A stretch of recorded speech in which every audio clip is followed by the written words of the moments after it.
YouTube, what's going on? It's your boy, the Bad Wolf. All right, so what have we discovered with the passport process? Well, I've covered this a little bit in a previous video, but we're gonna go in a little bit more into detail. So you've got on your DS11, okay, which is your main page where you put all your information in. There's two separate sections. Page 1 of 2, and there's page 2 of 2.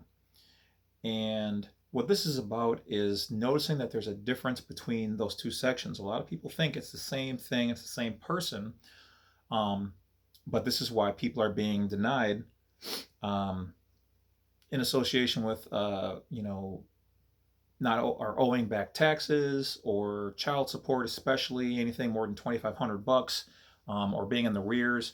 They won't grant you a passport. So what we've been able to establish is that if you notice closely on page 2 of 2, that's actually for the person who is applying for the passport itself and does not ask you for your social security number in that section. Okay, so this is how they're able to skirt around the law. So they're not denying you, the applicant, they're denying the person who is filling out the passport application. And you're like, what? Wait, what just happened? Exactly.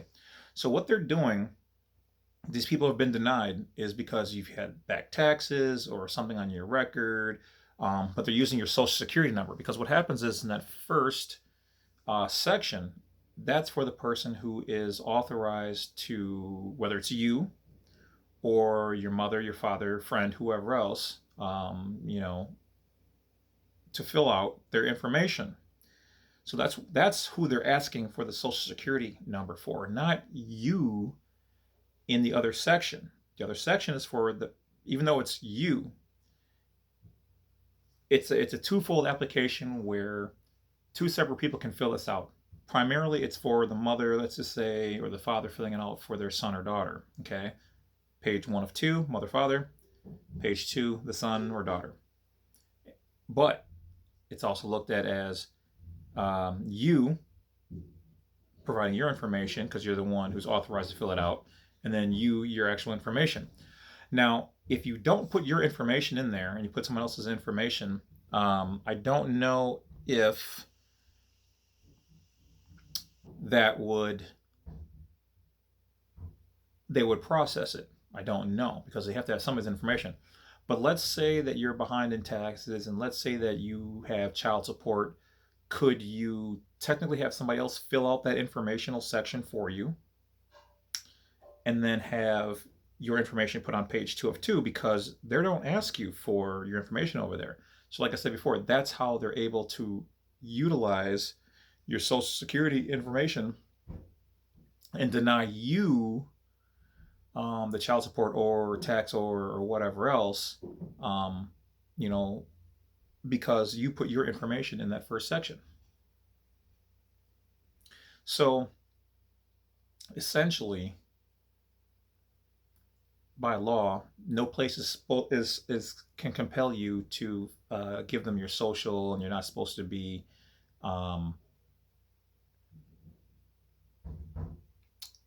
what's a good word? Not really restricted, but denied, scrutinized over because of your passport, your social security number, or things of that nature, right? So in fact, they're not, because those are two separate sections. That's why it has the name and the address and who to mail it to.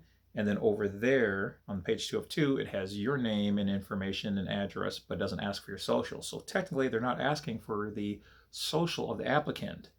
But as you are the applicant and the person who fills it out, or the filler outer,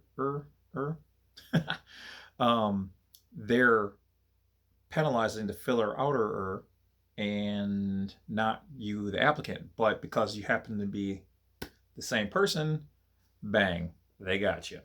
So technically they're not denying you, they're denying the person who filled out the application. But because that is you, you get denied. But essentially, they're denying that person because they're not qualified to fill. Well, I don't want to say to fill it out, but it's almost like a twofold process. It's like both parts are like maybe 50-50 of the application. So remember, this is educational purposes. I'm not telling anybody how to skirt the issue. I'm just thinking outside of the box and looking at things. I'm not saying this is true. I'm not saying I've done it. I'm just thinking out loud. But if somebody in your family or whatever else technically were to fill out that part and you put your information on the other side, you might be able to still get a passport if you technically owed, taxes or child support or had whatever else in your background. Now, I would think that they would still run your name, but there are tons of people with your same name out there. So it might go through. I don't know. Or it might not. But that whole second page, it doesn't say you have to be the same person.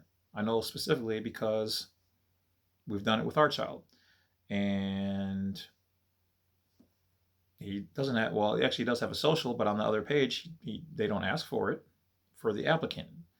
So that's how they get over. That's how they schmooze by. So stay wise, people. Like I told you, they play a great game.